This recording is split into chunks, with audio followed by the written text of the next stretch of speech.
जैसे ही आग धीरे-धीरे इस कागज को डिस्ट्रॉय कर रही है, ठीक ऐसे ही सीएमवी हमारे रेटिना को डैमेज करता है। अब हम उस डैमेज कागज के हिस्से को वापस नहीं प्राप्त कर सकते। ठीक वैसे ही एक बार अगर रेटिना जितना डैमेज हो गया, हम उसको वापस नहीं प्राप्त कर सकते। मेडिकल में अभी ऐसी कोई टेक्नोलॉजी नहीं आई है जो रेटिना को रिकवर कर दे। एक बार रेटिना जिस हिस्से से डैमेज हो गया, उस हिस्से से रोशनी पॉसिबल नहीं है। उधर से आपको दिखना बंद हो जाएगा। ठीक वैसा ही कुछ प्रॉब्लम मेरे आँखों में चल रहा है। मेरे लेफ्ट आँख का भी रेटिना डैमेज है और मुझे उस डैमेज हिस्से से कुछ भी दिखाई नहीं देता है। अब आपको ऐसा लग रहा होगा कि हर केस में रेटिना डैमेज हो जाएगा। नहीं, हर केस में रेटिना डैमेज नहीं होता है।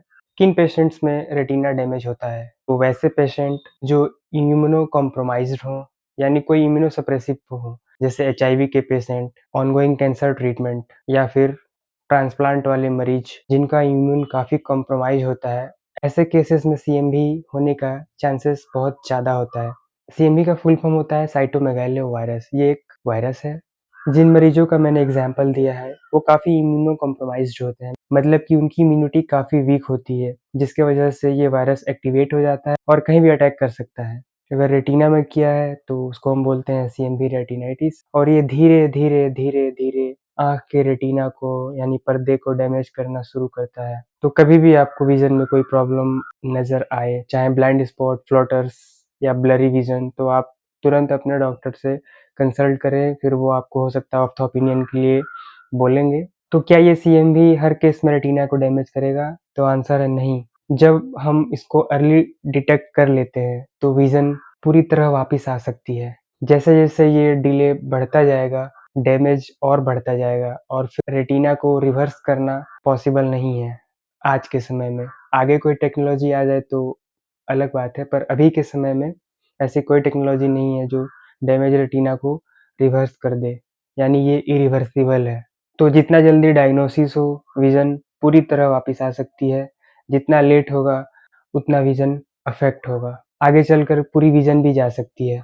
अब हम बात करते हैं इसके मैनेजमेंट्स के बारे में। एक बार अगर सीएमवी रेटिनाइटिस डिटेक्ट हो जाता है, जो कि सीएमवी पीसीआर होता है, आँखों से सैंपल लेते हैं एक्वस टैप करके, फिर उसकी पीसीआर की जाती है, उसमें ये डिटेक्ट होता है।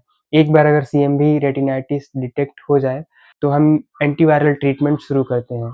तो हमारे पास उस समय ऑप्शन है, वायरस को हम तुरंत रोकें, जिसके लिए हम एंटीवायरल इंजेक्शन यूज़ करते हैं, जो डायरेक्ट आँखों में लगाई जाती है, यानी इंट्राविट्रियल इंजेक्शन का इस्तेमाल किया जाता है, जो वायरस के स्प्रेड को तुरंत रोक दे, जिससे कि रेटिना फर्दर डैमेज ना हो और विज़न वापस आ जाए।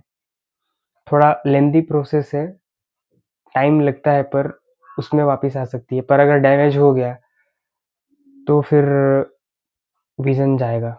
डिलेड केसेस में क्या होता है, हम टैबलेट या इंजेक्शन फॉर्म में एंटीवायरल ड्रग यूज़ करते हैं और फिर हम मैनेजमेंट करते हैं। उस समय हमारा इनिशियल गोल होता है विज़न जितना डैमेज हो चुका है उसको रोकना और जितनी विज़न बची है उसको बचाना। विज़न इम्प्रूवमेंट डिपेंड करता है कि डैमेज कितना है। जितना ज़्यादा डैमेज, प्रॉब्लम उतनी ज़्यादा बड़ी होगी। Early detection 100% reverse, late detection blind के चांसेस बनेंगे। इम्यूनो कॉम्प्रोमाइज़ पेशेंट के लिए मेरा सजेशन कि आँखों में कभी भी कोई भी प्रॉब्लम नज़र आए तो डॉक्टर से तुरंत कंसल्ट करें। जैसा मैंने बताया था पिछली वीडियो में कि मेरे लेफ्ट आँख का रेटिना बहुत ज़्यादा डैमेज है और मैं उस हिस्से से नहीं देख पा रहा हूँ। जो भी विज़न है वो राइट से ही है, तो ये कॉम्प्लिकेटेड हो गया है। चलने में काफ़ी दिक्कत हो रही है क्योंकि मैं मेज़र नहीं कर पा रहा कि गाड़ियाँ कितने डिस्टेंस पे है, तो जो कॉन्फिडेंस है वो बिल्कुल लो हो गया है और ब्रेन एडप्टेशन में अभी टाइम लग रहा है। अगर एक बार एडप्टेशन हो जाए तो लाइफ़ थोड़ी बहुत आसान हो जाएगी।